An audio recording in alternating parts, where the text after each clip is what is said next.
Hello, I will be showing how to do BPMN modeling using the Apromore toolkit, and I will be modeling exercise 4.30 in the fundamentals textbook, the second edition here.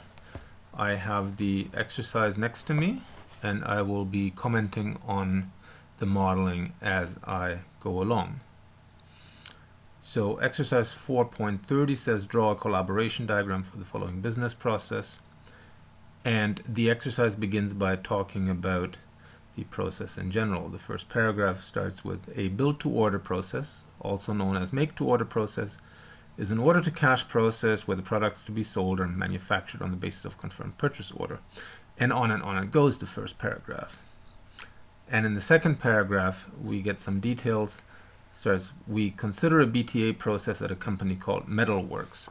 So at this point, we want to grab a pool, and we want to label this pool Metalworks. This is the company that we're dealing with and whose process we are modeling. Never mind that the labels here may be a bit small. As I'll be commenting, you can easily follow along to see how that goes. The description then says the process starts when Metalworks receives a purchase order from one of its customers. So we know that we need a customer pool as well. Let's put one up in here. But we'll make this a collapsed pool because we don't know how the customer works internally, and in fact we don't care. Let's make both of these a little bit longer because I'm pretty sure we'll need more space here. The description then goes on. The process starts when Metalworks receives a purchase order from one of its customers. This PO is called the customer PO. The customer PO may contain one or multiple line items. Each line item refers to a different product. So immediately this sets us up for multiple instance tasks, multiple instance documents, multiple instance lots of things later on in the process. So this sort of primes us for that. Upon receiving a customer PO, a sales officer checks the PO. So now we need to start worrying about lanes. Let's divide this pool into some lanes, and the first lane is the sales officer here, and this is where the process starts. Upon receiving a customer PO, so this will be a message receive start event, and we'll model the message from the customer. So this is the customer PO purchase order, put the label up there, and we'll label this and say customer PO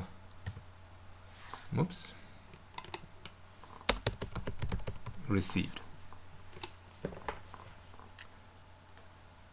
says here, upon receiving a customer PO, a sales officer checks the PO to determine if all the line items in the order can be produced within the time frames indicated in the PA. So this will be our first activity to check the PO.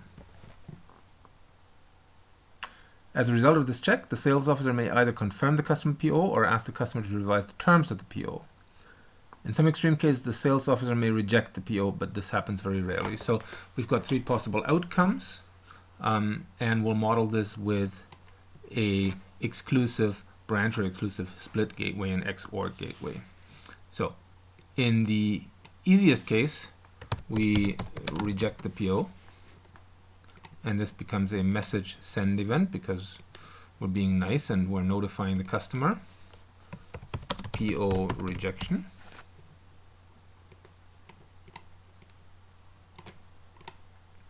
After that, the process is done. A second alternative outcome was that we confirm the PO with the customer. So we'll send the customer a message. PO confirmation. At this point, I'll be needing some more space in that lane, so I'm going to make everything a little bit bigger here.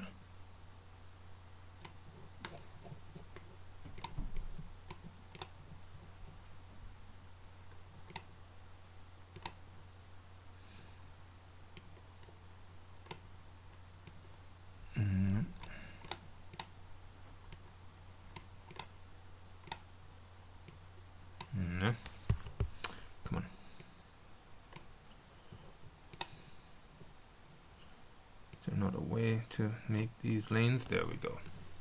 All right. So we'll need a little bit more space. I'll move this down.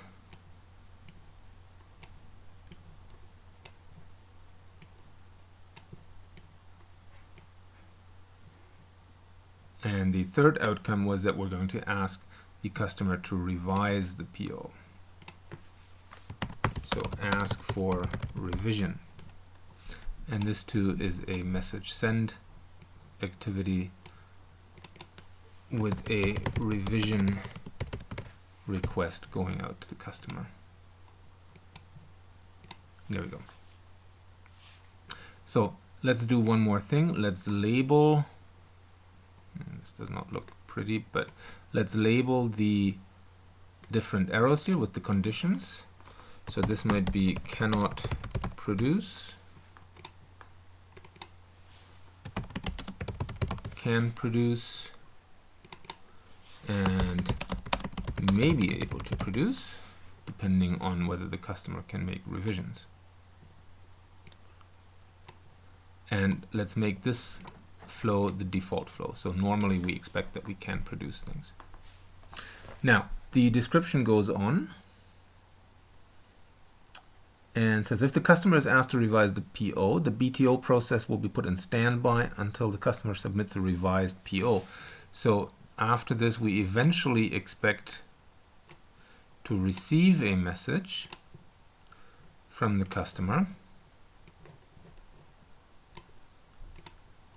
with the revised purchase order. Revision received.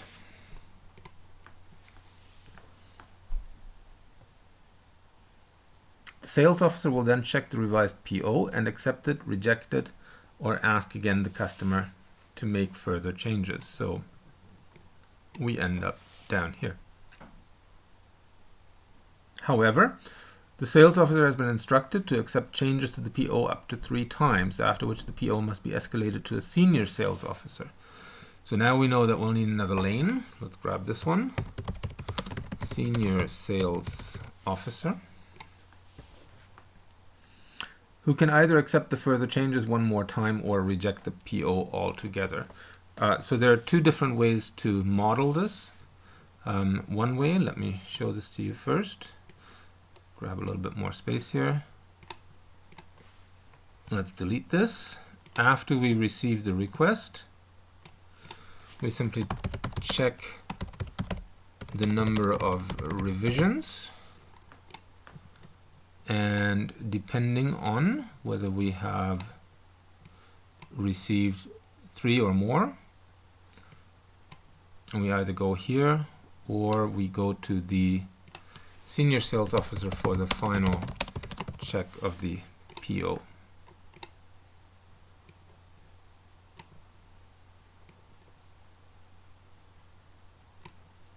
So this is one way of handling this. Another way of handling this is to use the escalation symbol. So we'll get rid of this, we'll get rid of this, we'll get rid of this, and we'll go back to what we had before. And BPMN provides a boundary intermediate, or sorry, a boundary escalation event that we can use on this activity here. Escalation boundary event. And from there we go into the final checking of the purchase order. We can even put an annotation in here and say after 3 revisions. Let's move this. So I find that this makes it a little bit simpler and a little bit easier to understand the model. I think either is correct. One can quibble now about whether the check PO activity is carried out by the sales officer and then the escalation begins, or whether when the sales officer receives the revision, he or she immediately escalates to the final checking. This may not be quite clear in this model. It was a little bit clearer in the earlier model. Anyway, I believe either will work. So that's essentially the first real paragraph, or the first paragraph where we're told something about the process. It then goes on. Once a process is, once a PO is confirmed, sales officer creates one work order for each line item in the customer. We're not quite there yet. Obviously, we need to have the same options here of confirming or rejecting. Let's not forget that. And we'll model this over here, because final rejecting of PO and final accepting of PO, both of these are send message tasks. I'm labeling them differently to distinguish them from the two activities that we've had up here. As they are carried out, they may or may not differ, but at the very least, labeling them differently and making them different activities does allow for the possibility that they do in fact differ substantively. So this could be then a message about the final confirmation of PO or the final rejection of PO. Let's put these labels up here where they're out of the way. Then we get into the next paragraph here. Let me just save this real quick. This is exercise 4.30. And it says, once a PO is confirmed, the sales officer creates one work order. So this will be an activity for the sales officer. Create work order. And it says one work order for each line item. So we'll be doing this multiple times. And we can possibly do this in parallel. So we'll select the parallel multi-instance here. If this had to be done in sequence one after the other, then we could use the sequential multi-instance symbol here. The case gives us no reason to believe that it has to be done one after the other. So if we had enough sales officers, we could be doing every line item at the same time, barring resource constraints. So we'll leave this as a parallel multi-instance task. And we get to this task either after this confirmation or after this confirmation. And maybe instead of accepting, we should say confirming, just to keep the language the same. All right, so we'll save this, and this is essentially the first part of the model. Okay, the next part of the process deals with raw materials that are required for the production, for the work orders. And it reads as follows. In order to manufacture a product, multiple raw materials are required. Some of these raw materials are maintained in stock in the warehouse at Metalworks, but others need to be sourced from one or multiple suppliers. Accordingly, each work order is examined by a production engineer. So at this point, we need a lane for the production engineer. Let's make this the production engineer lane. Let's just save this again, just to be sure.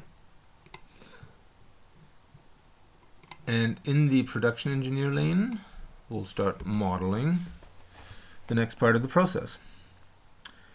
Each work order is examined by a production engineer. The production engineer determines which raw materials are required in order to fulfill the work order. The production engineer annotates the work order with a list of required raw materials. So we're just going to assume that the logic is to examine the work order. And remember, we need to do this multiple times. because we're going to have multiple work orders here.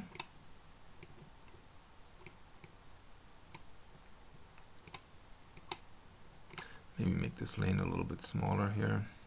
Don't need all this space.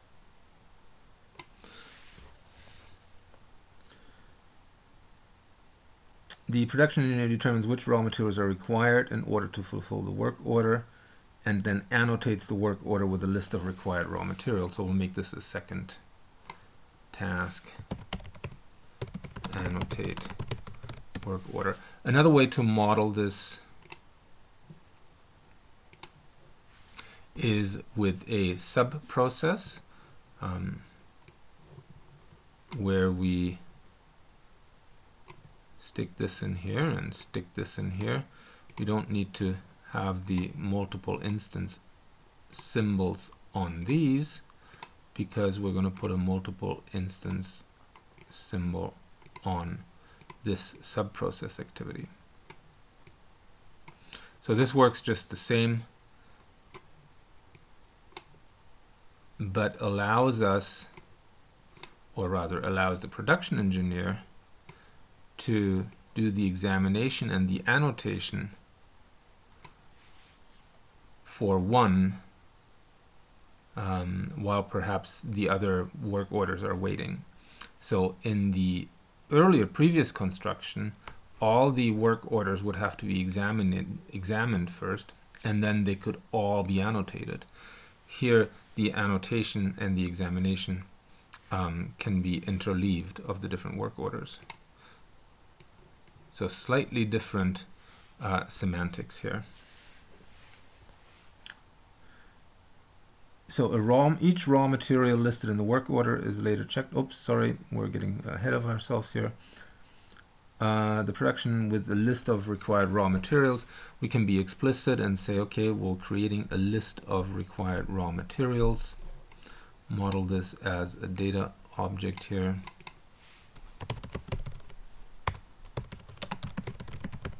Required materials.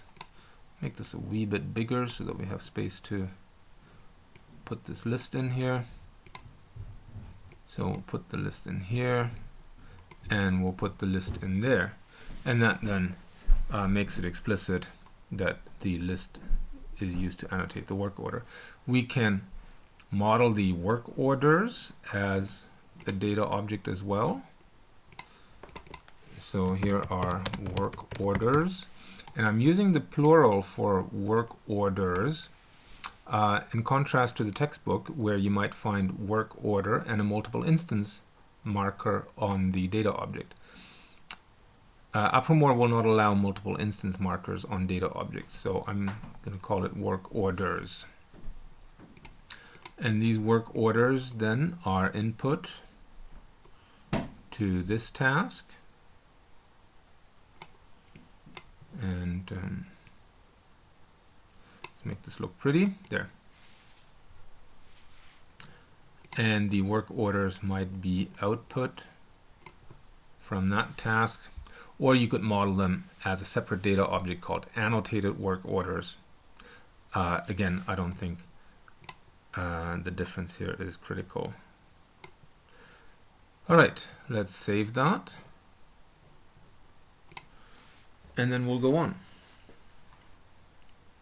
It says each raw material listed in the work order is later checked by a procurement officer. So we know that we need a procurement officer lane. Let's add a lane below. We can make this a little bit smaller here. No.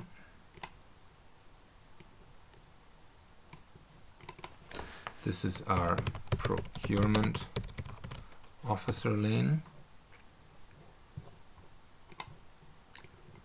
and the procurement officer now looks through the list of materials and does something for each raw material.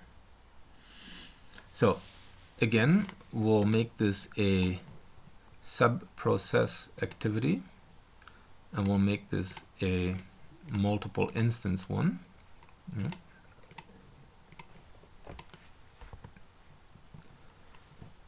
And this one, let's annotate this, is to be done for each raw material. This one, let's annotate this, for each work order. So just so that we know what's what here. Let's make this a bit bigger because I'm sure we'll need the space. Whoops, where did the annotation go? Let's move that up here.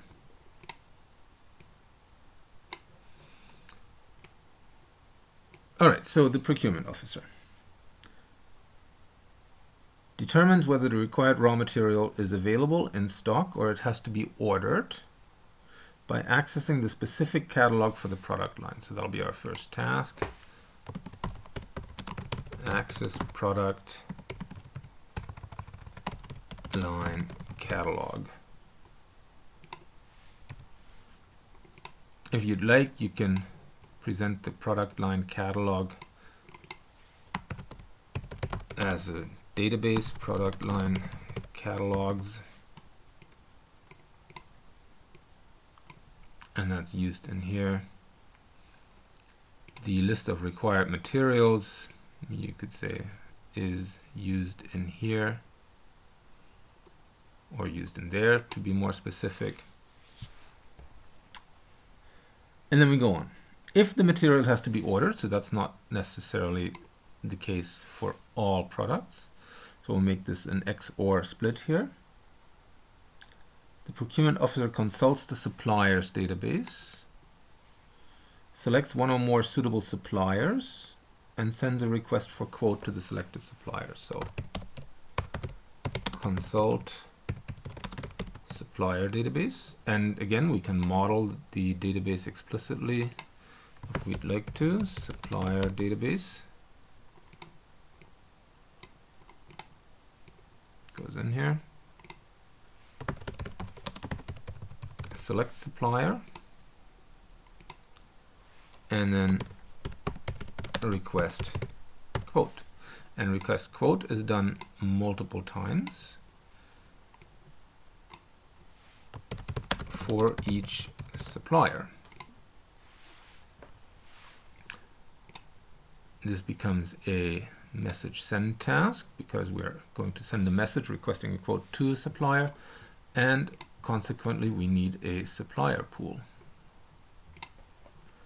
We'll model the supplier pool as a collapsed pool. And again, the fundamentals textbook allows us to add multiple instance icons to, or multiple instance symbols to a pool. We can't do that here in Apromore, so we'll just have to live with it. So anyway, this was going to send a message down here, and we'll call that request for quote.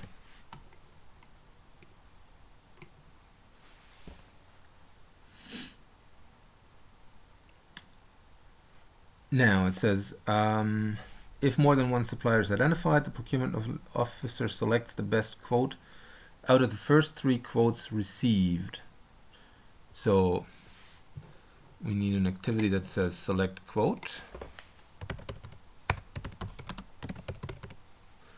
And it says, and then emits a material PO for the selected supplier. So we'll go on, emit a material PO,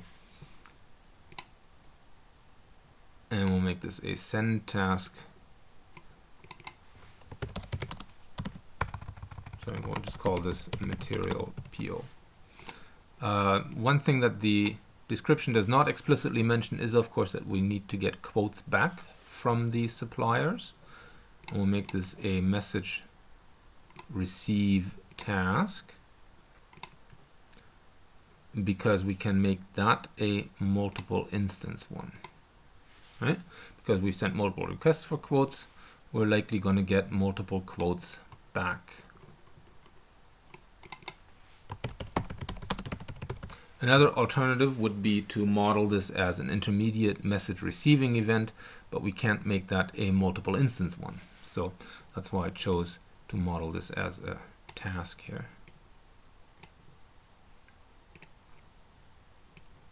And here we can say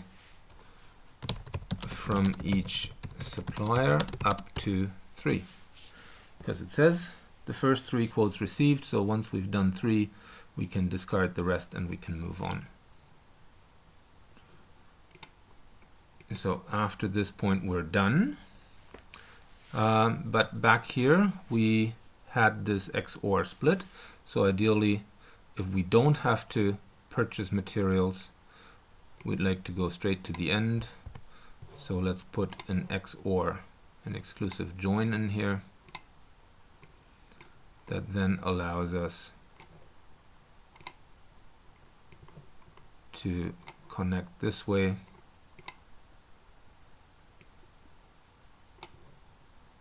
Model this nicely. Alright, so we'll save this again.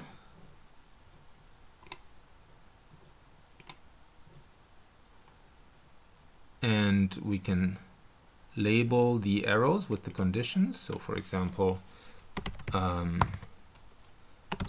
material in stock, material not in stock, and this might be our default flow. We expect the material to be in stock normally. So if we wanted to, we could model the quotes as data objects here, but again, I think it's clear from the messages. Should at the very least label this messages with quote. From the messages, what's what here. All right, so this is essentially the second major part of the process. The next part of the process deals with the production of the work orders, and the paragraph begins with, once all materials required to fulfill a work order are available, the production can start. Now, clearly the case doesn't tell us anything about what happens after we emit the material purchase orders, but the implication is that eventually materials get received, inbound logistics is done. None of that is actually described in the case. So we're just going to assume that the process goes on, and we'll make this a bit bigger here because we'll need a lot more space.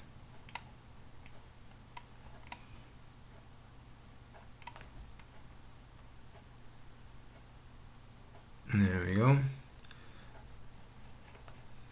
All right, find where we were. So let's maybe label these sub-process activities here. This would be procure raw materials, and we can label this one as well. Identify required materials. So once procure raw materials is done, the case goes on. Once all materials required to fulfill a work order are available, the production can start. The responsibility for the production of a work order is assigned to the same production engineer who previously examined the work order. The production engineer is responsible for scheduling the production. So we'll model this as a task with the production engineer. Schedule production. Now, BPMN knows nothing about individual resources, so there is no way to indicate that it is the same production engineer as the one that does this sub-process activity here. In BPMN, it could be any other production engineer. If we wanted to express something like that, a constraint like that, we can do this in many workflow management systems when we automate a process, or we would have to write a policy manual or procedure manual if this process was to be done manually. Anyway, on we go. Once the product has been manufactured, again, we don't seem to know any details about this, it is checked by a quality inspector. So we'll need a lane for a quality inspector. I'll move this over here, and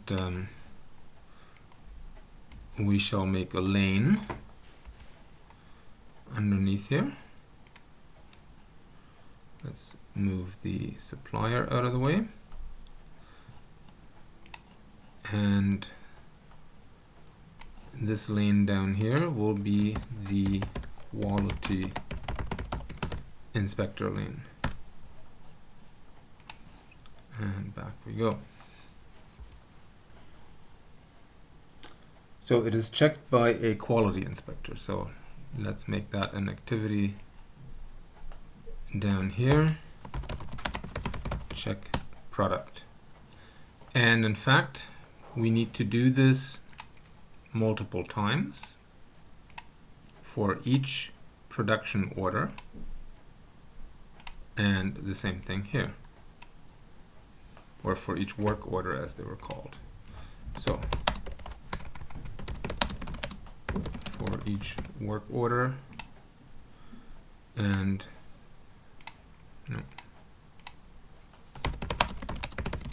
for each work order. Sometimes the quality inspector finds a defect in the product and reports it to the production engineer. And apparently at other times he or she does not. So that means we will have an XOR split gateway or an exclusive split gateway.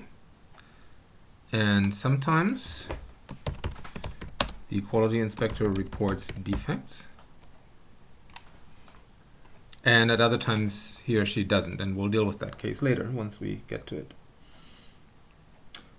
The production engineer then decides whether, so that'd be the next task, be something for the production engineer.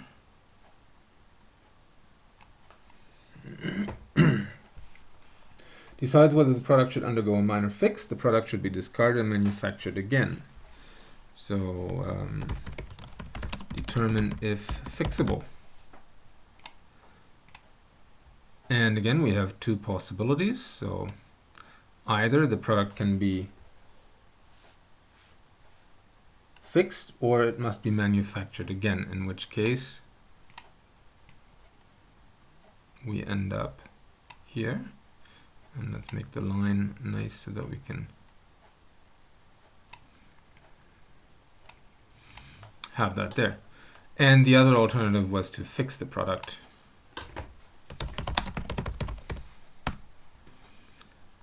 And again, all of these things should be done multiple times for each work order down here as well.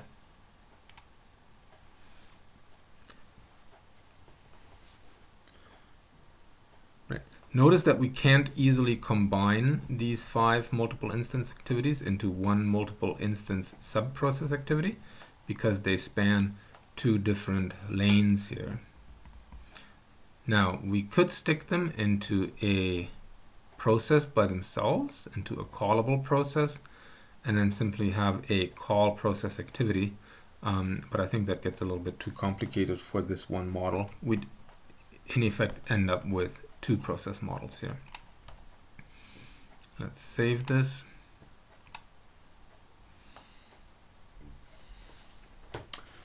And the case then goes on. Once the production has completed, the product is shipped to the customer. There is no need to wait until all the line items requested in the customer PO are ready before shipping them. As soon as a product is ready, it can be shipped to the corresponding customer. So the case does not say who does the shipping. We'll just assume it's the production engineer here. We'll say ship product.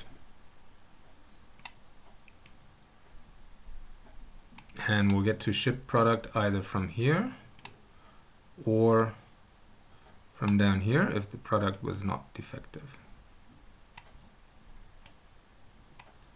And after that, we are done. So ship product 2 is a multiple instance task. Now, one of the nice things about doing this as multiple instance task is we can actually ship each product as it becomes available. We don't have to collect all the products first. All right. Now, this was sort of the main process, and then we get into a few extras here at the end of the description. It says, at any time At any point in time before the shipment of the product, the customer may send a cancel order message for a given PO. When this happens, the sales officer determines if the product can still be, if the order can still be canceled, and if so, whether or not the customer should pay a penalty. This is very similar to the example in the textbook. I'm just flipping back to let you know the page number where you could see a similar case. If you look at figure 4.18 on page 134, it's very much a similar construction. Here it's a little bit simpler. But instead of attaching a boundary event essentially to every activity or sub-process activity in here, we will be doing this handling of the cancellation with an event sub-process. And we will stick the event sub-process into the lane of the sales officer, and we'll make that an event sub-process. So event sub-processes are always triggered by external events. So let's make this the receipt of the cancellation request or cancel order message. And we'll make this a non-interrupting event, because when we receive that message, we don't want to interrupt the main process yet, because there's a lot of checking that we have to do first.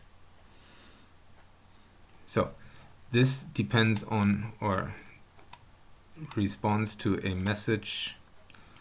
Let's make this a bit bigger here. By the customer. Cancel order message. Cancellation request received.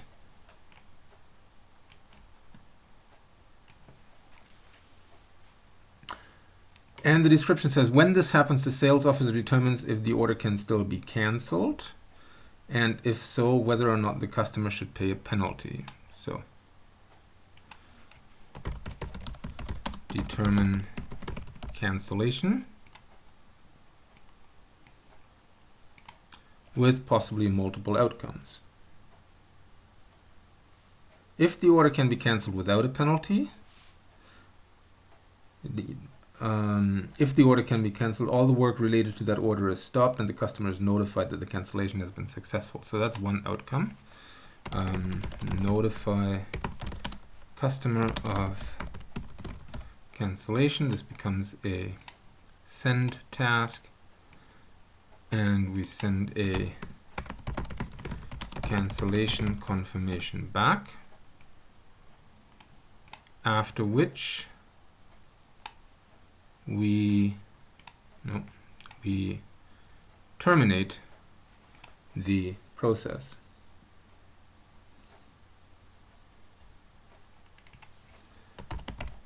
Cancelable, no penalty.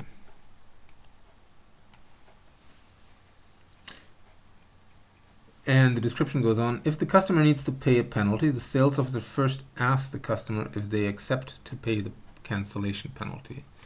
So we'll make this a message send task. Whoops, no, wrong symbol.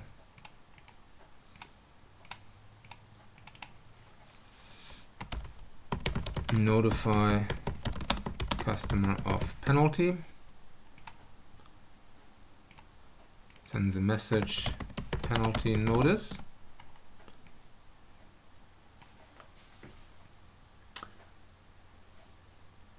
And it then goes on to say, if the customer accepts to pay the cancellation penalty, the order is cancelled and all work related to the order is stopped. Otherwise, the work related to the order continues. So we have two possibilities, and there are different ways of modeling this. One, we can simply wait for a message coming back from the customer. Then we can look at this message and we decide what is in this message. Alternatively, and perhaps easier to understand, is to work with a event-based gateway. And an event-based gateway must always be followed by intermediate events. So we could have this followed by the receipt of a message, or we could have this followed by the receipt of another message. So perhaps the customer sends back and accepts the penalty. So a penalty acceptance. Or the customer sends back declines the penalty and sends back a penalty decline. So two possibilities, penalty declined, penalty accepted. Now if the penalty is declined, then this event-based sub-process comes to an end. If the penalty is accepted, it says the order is cancelled and all work is stopped. So at that point, we essentially go here.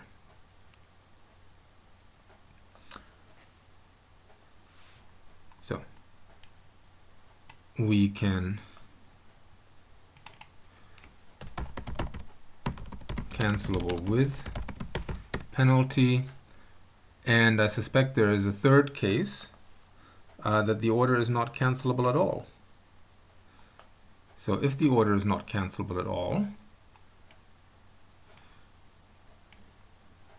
this will probably end.